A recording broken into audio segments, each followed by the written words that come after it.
안녕하십니까. 유아부, 유치부, 또 유초등부 부모님들, 또 선생님들, 이렇게 온가족 성경학교 수련회 세미나로 함께 하셔서 참 감사합니다. 참 감사하면서도 사실 좀 안타까운 마음입니다.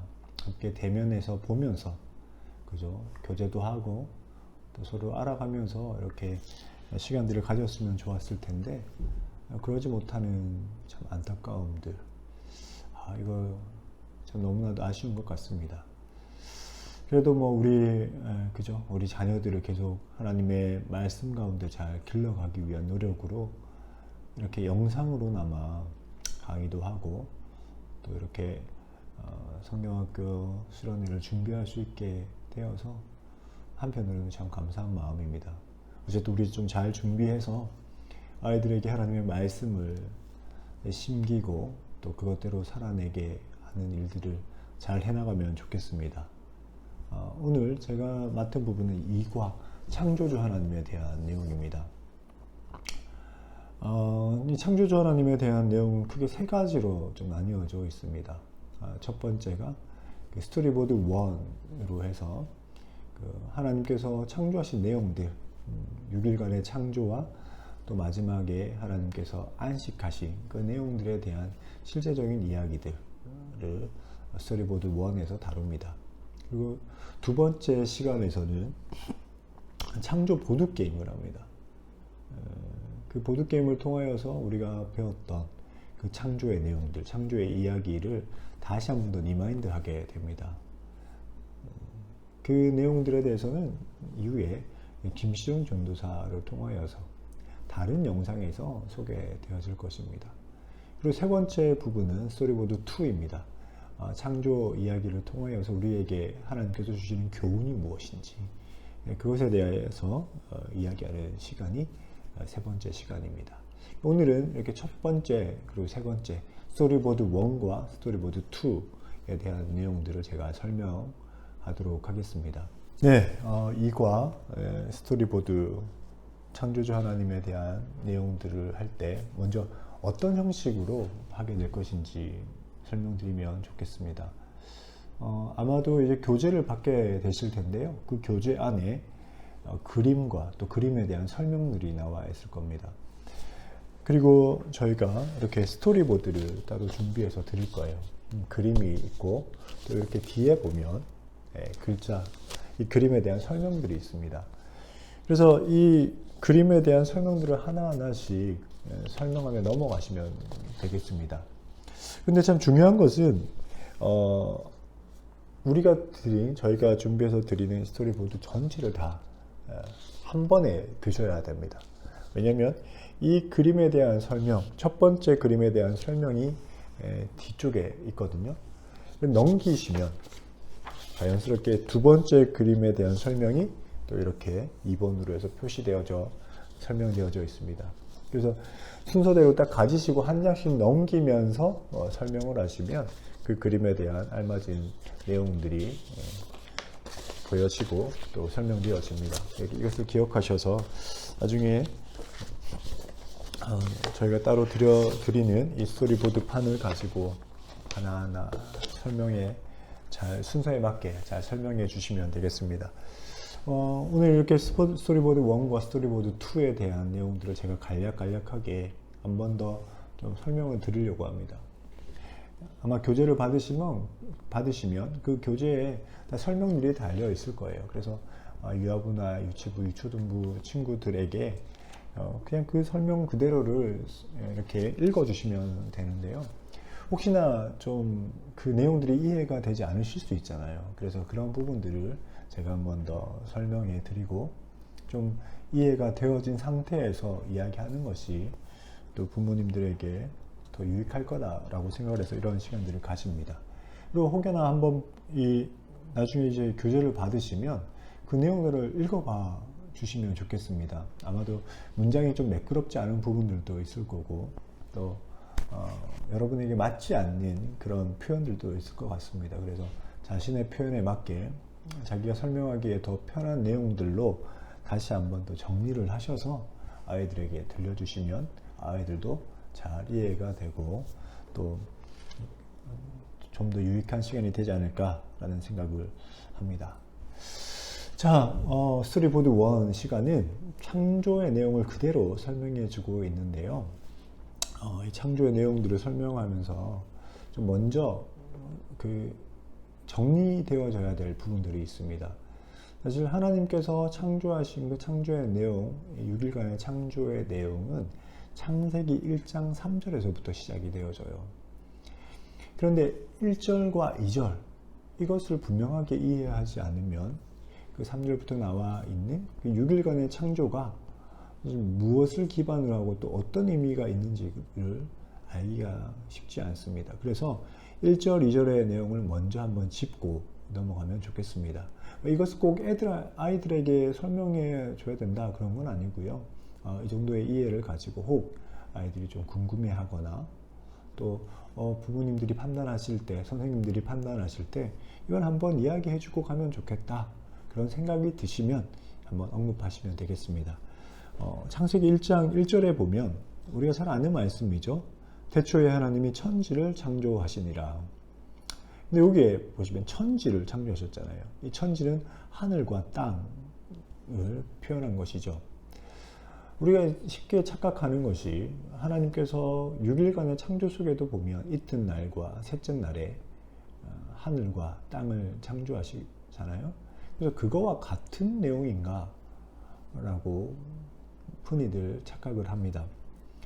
그런데 창세기 1장 1절에 나와 있는 하늘과 땅은 6일간의 창조 속에 나오는 그런 하늘과 땅과는 조금 다른 하늘과 땅입니다. 이때의 하늘과 땅은 하나님께서 거하시는 곳과 인간이 거하는 곳, 이러한 의미에서 하늘과 땅을 이야기하고 있는 거예요.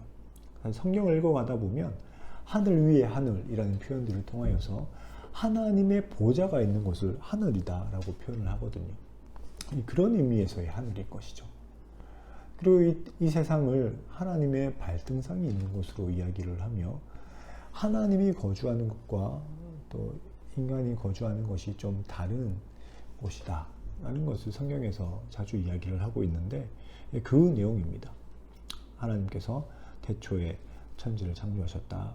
이때의 천지는 하나님께서 거하시는 곳과 인간이 거주하는 곳을 창조하셨다.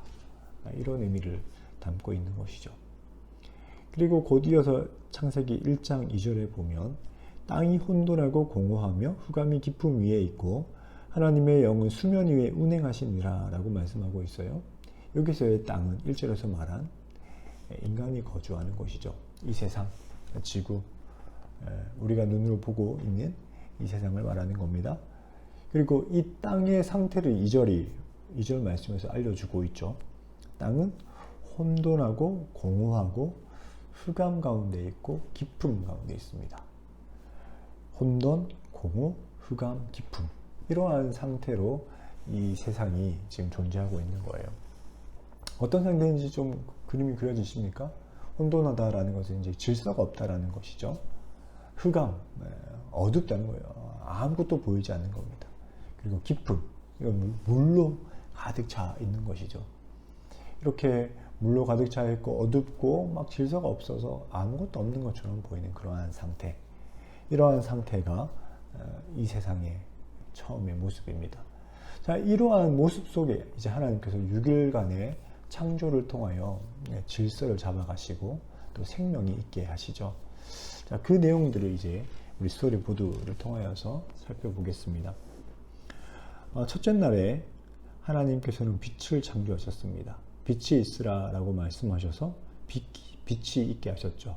어둡기만 했던 세상에 빛을 만드셔서 빛과 어둠을 나누셨습니다.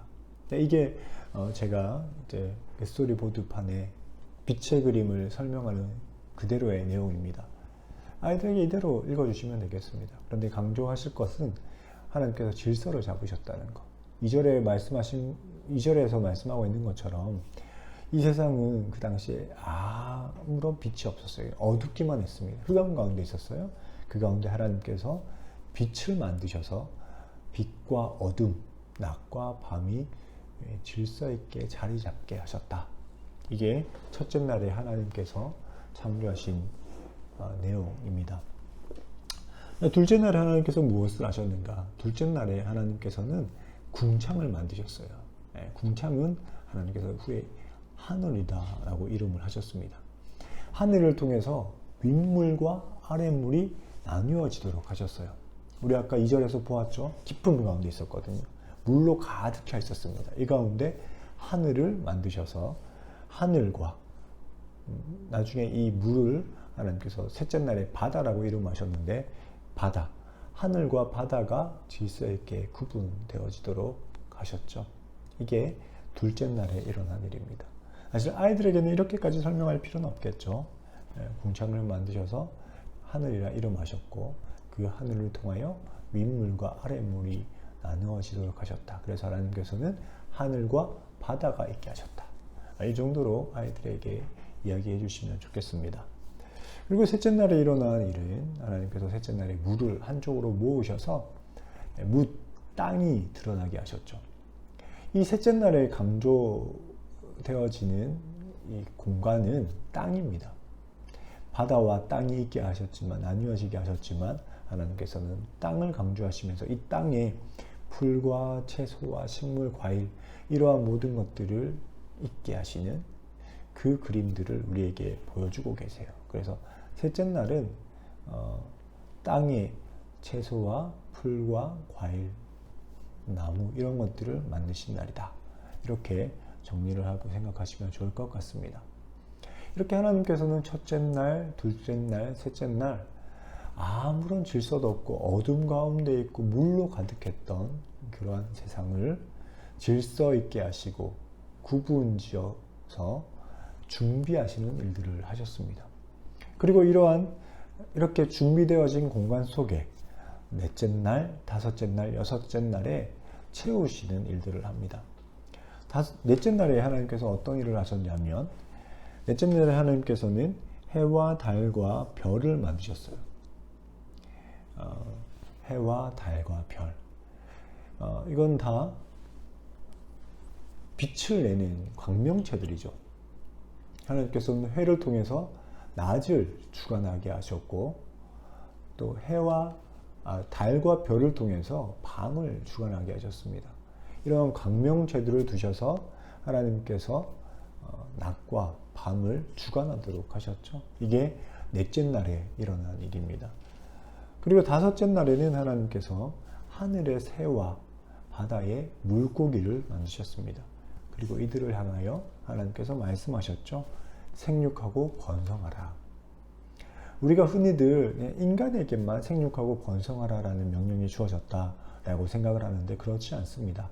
하늘의 새와 바다의 물고기에 대해서도 하나님께서 생육하고 번성하라라는 말씀을 또 명령을 주셨어요. 이것을 통해서 하늘의 새로 가득하게 하셨고 또 바다에는 물고기로 가득 채워지도록 하셨습니다. 이게 다섯째 날에 이루어진 하나님의 일하심입니다. 마지막 여섯째 날입니다. 여섯째 날에 하나님께서는 땅에 있는 가축들, 기는 것들, 그리고 짐승들을 만드셨죠. 그리고 마지막에 특별하게 인간을 만드셨습니다. 여기서 우리가 한 가지 꼭 짚고 넘어가야 되는 것이 있습니다. 인간은 특별하게 만들어졌다. 우리 유아부, 유치부 친구들에게는 인간은 특별하게 하나님의 형상을 따라 만들어졌다. 이 부분 그냥 살짝 특별하게 만들어졌다. 이 부분 이렇게라도 잠깐 언급하고 넘어가면 좋겠습니다. 인간은 하나님의 형상으로 만들어졌습니다.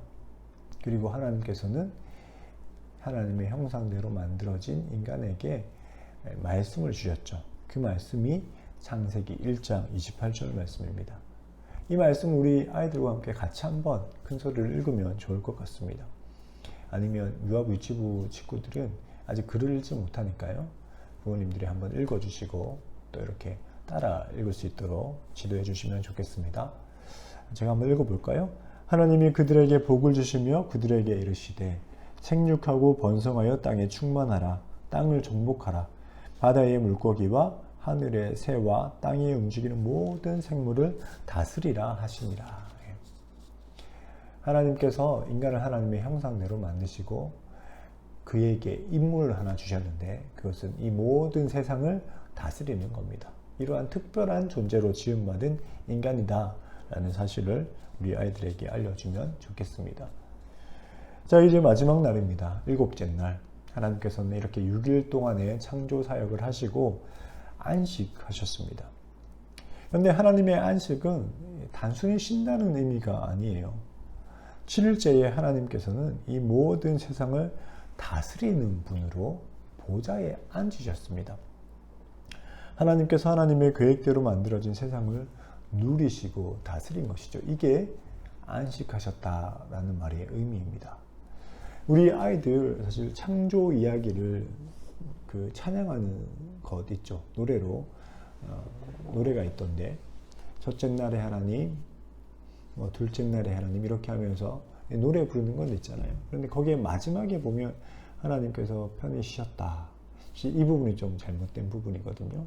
안식하셨다가 쉬었다 이런 의미가 아닙니다. 하나님은 주무시지도 그죠? 쉬지도 않으신 하나님이시거든요.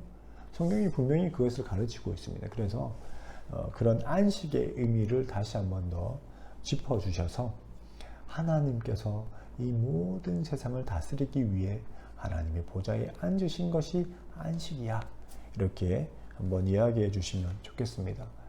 그래서 우리 스토리보드 1을 하면서 마지막에 정리를 할 때 두 가지를 아이들에게 인식시켜 주면 좋겠습니다. 모든 것의 근원이 하나님이시다. 하나님께서 모든 것을 만드셨다. 이것을 꼭 한번 짚어주시면 좋겠어요. 하나님으로부터 안 나온 것이 없어요.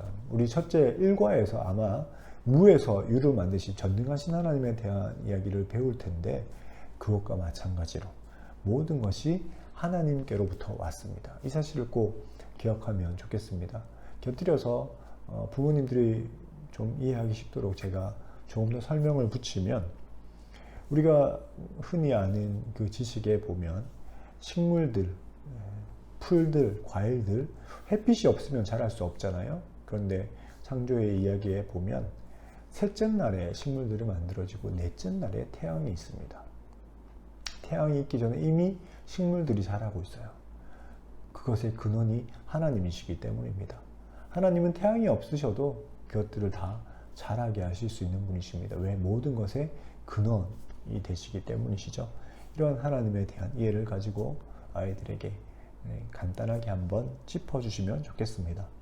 그리고 두 번째로 우리가 기억하면 좋겠는 것은 모든 것을 하나님께서 다스리신다라는 거예요. 하나님께서 보좌에 앉으셨잖아요. 하나님은 창조하시고 너희 마음대로 어떻게든 잘 살아봐 이렇게 하지 않으시고 하나님께서 직접 다스리십니다. 이게 7일째 날 안식하심을 통하여서 우리에게 알려주는 내용입니다. 그래서 이 두 가지 하나님이 그 모든 것의 근원 되시는 하나님 그리고 모든 것을 하나님께서 다스리신다는 사실을 한번 이야기해 주시고 스토리보드 1 내용들을 마치면 좋겠습니다. 자, 그리고 이제 스토리보드 두 번째 시간 창조주 하나님 이야기의 그 교훈이 무엇인지 살피는 시간 가지겠습니다. 이 내용은 크게 두 가지 내용입니다. 간단하게 두 가지 내용을 살피고 마쳤으면 좋겠는데요. 한 가지는 먼저 질서의 하나님입니다. 하나님께서 질서가 있으시다라는 거예요. 그래서 고린도전서 14장 33절 말씀에 보면 하나님은 무질서의 하나님이 아니시요 오직 화평의 하나님이시니라 라고 말씀하고 있거든요. 이건 교회 안에 질서가 있어야 된다는 것을 알려주시면서 하나님은 무질서하신 분이 아니시다. 질서의 하나님이시다라는 것이죠. 이렇게 하나님은 질서를 중요하게 생각하시고 또 질서 있게 이 모든 세상을 만드신 하나님이십니다. 이거에 대한 내용들을 좀 살펴볼 거고요. 또 한 가지는 앞에서 우리가 하나님의 형상대로 인간이 만들어졌다는 것을 보았잖아요. 그리고 인간에게 그 다스리라는 명령을 주셨죠. 이게 어떤 의미인지. 하나님의 형상으로 인간이 만들어졌기 때문에 인간은 다스리는 일을 해야 합니다. 왜냐하면 창세기 1장 26절의 말씀에 보면 하나님이 이르시되 하나님의 형상을 따라 우리의 모양대로 우리가 사람을 만들고 이게 이제 하나님께서 삼위 하나님이 서로 협의하신 것이죠. 우리 인간을 만들자. 그런데 인간을 우리의 형상대로 만들자. 이렇게 협의를 하셨어요. 그렇게 하시면서 그것에 대한 목적이 그 다음에 나옵니다. 그들로 바다의 물고기와 하늘의 새와 가축과 온 땅에 기는 모든 것을 다스리게 하자 하시고, 하나님은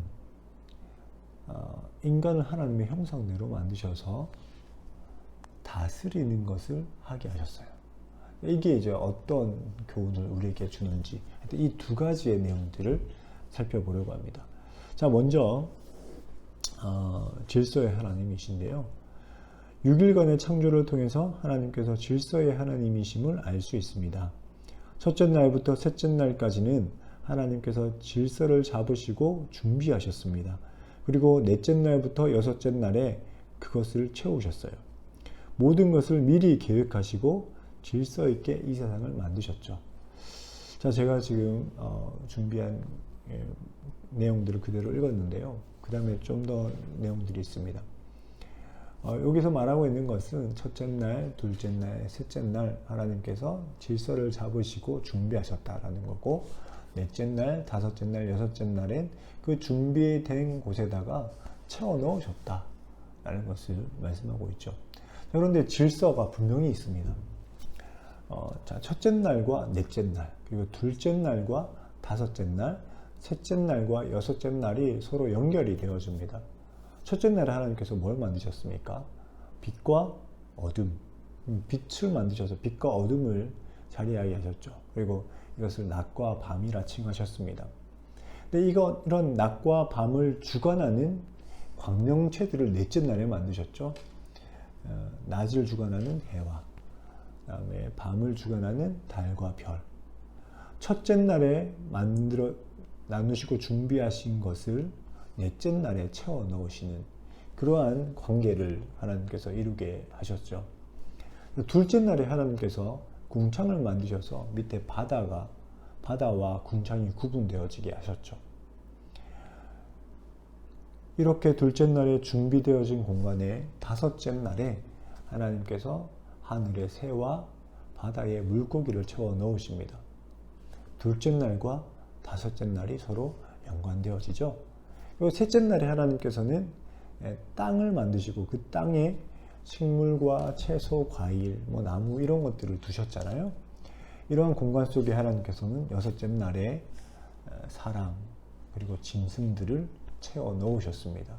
이렇게 준비하시고 채워 넣으시고 첫째 날과 넷째 날, 둘째 날과 다섯째 날, 셋째 날과 여섯째 날이 서로 연관되어지도록 하나님께서 질서 있게 이 세상을 만드셨습니다.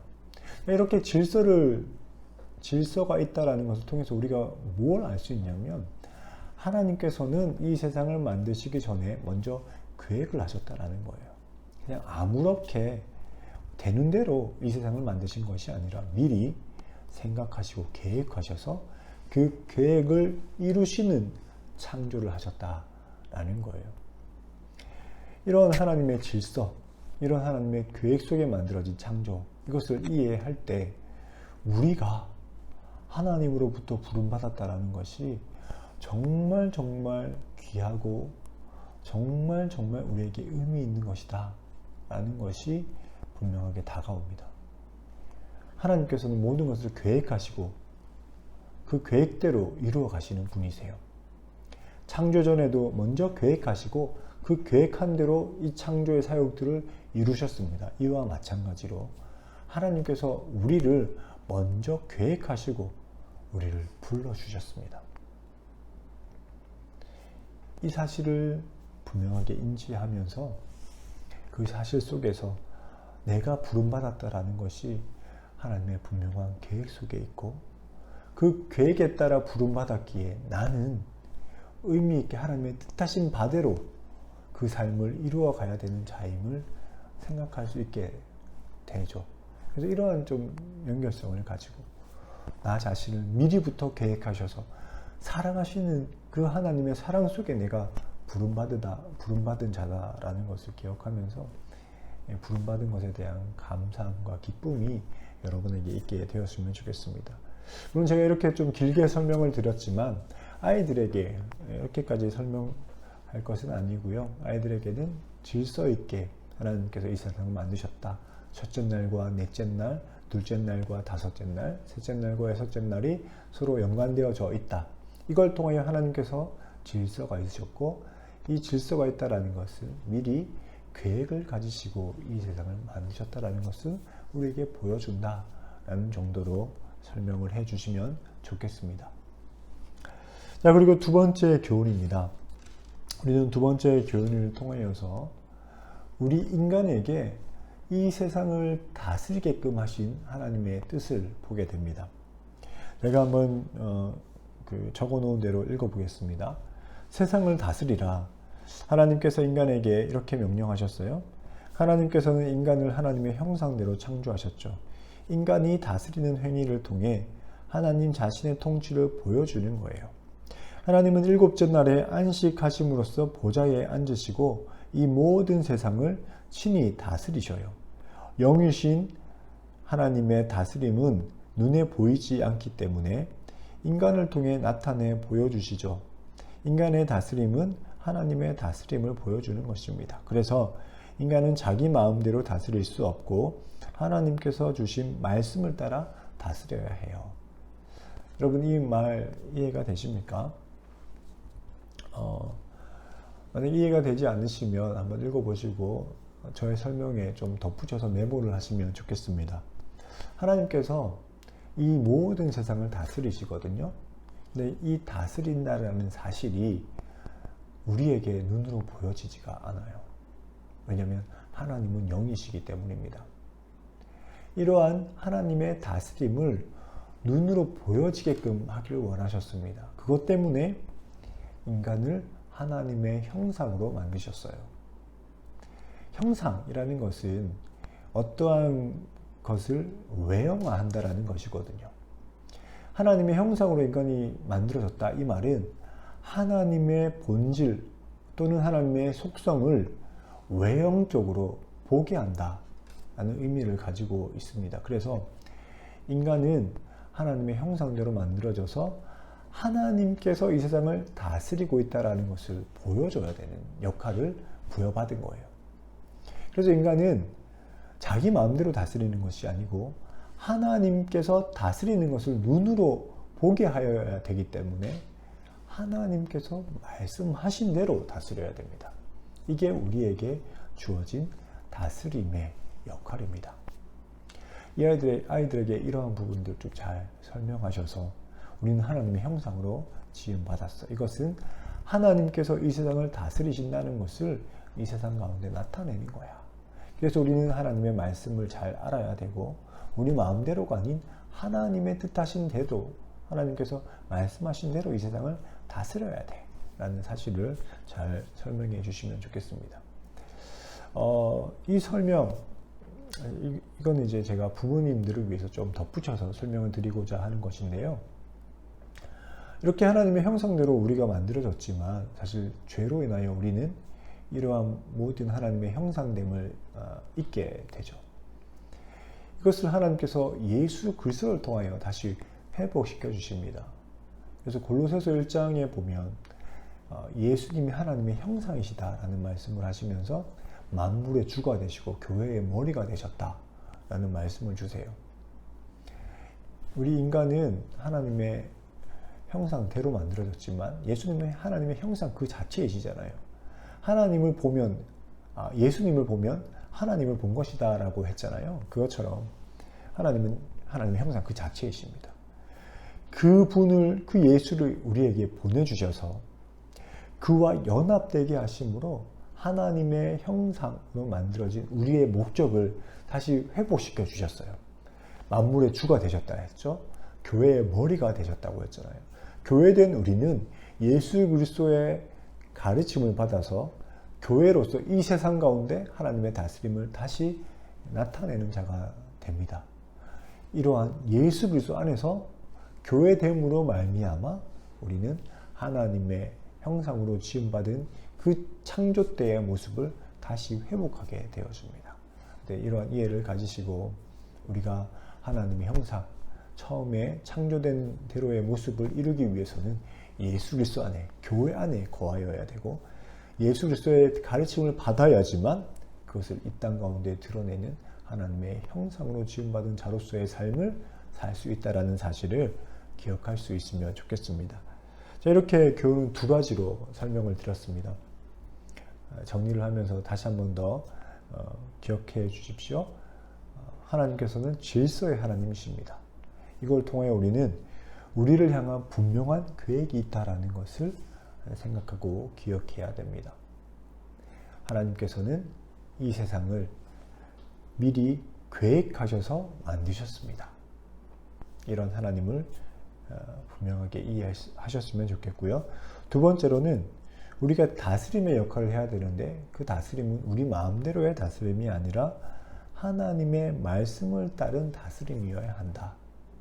이걸 꼭 기억하시면 좋겠습니다. 그래서 우리 아이들도 하나님의 백성이 되었다라는 것, 교회에 속한 자가 되었다라는 것은 하나님의 계획을 따라서 하나님께서 우리에게 가르치신 대로 이 세상에서 살아가는 것, 이 세상을 다스려내는 것이다 라는 것으로 우리 아이들이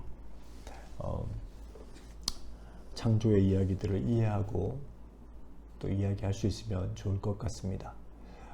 제가 이렇게 설명을 드렸는데요. 사실 좀 어렵게 잘 이해되지 않는 부분들이 분명 있을 거다라고 생각이 되어집니다. 그런 부분들이 있으면 망설이지 마시고 이 아마 업로드된 그 유튜브나 꼭 카카오 TV 거기에 댓글로 질문들을 남겨주시면 좋겠습니다. 뭐 그게 좀 어려우시겠다 그러시면 각 부서의 교육자분에게 질문해 주시면 그 질문에 대한 답을 또 여러 방편을 통해서 알려드리도록 하겠습니다. 너무 걱정하지 마시고 또 이해되지 않는다라고 해서 뭐 망설이지 마시고 언제든지 질문하셔서 답을 찾으셔서 우리 아이들에게 잘 또 분명하게 설명할 수 있는 우리 모두가 되었으면 좋겠습니다. 오늘 여기까지 하겠습니다. 모두 수고하셨고요. 우리 온가족 성령학교 또 수련회 아이들을 위한 이 성김들 잘 준비해서 잘 해나가면 좋겠습니다. 다들 수고하셨습니다.